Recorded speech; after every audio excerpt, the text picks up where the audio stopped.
If you're experiencing lag spikes on your Xbox Series X, there are several steps you can take to improve your gaming experience. Follow these easy steps to help reduce lag and enhance performance. Step 1. Check your internet connection. Ensure that your internet connection is stable and fast enough for gaming. Use a wired Ethernet connection if possible, as it typically provides a more reliable connection than Wi-Fi.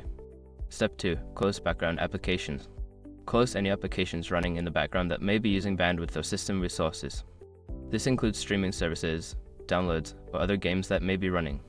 Step 3. Adjust network settings.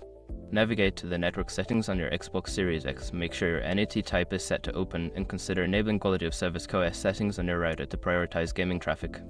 Step 4. Update your console. Make sure your Xbox Series X is running the latest software version.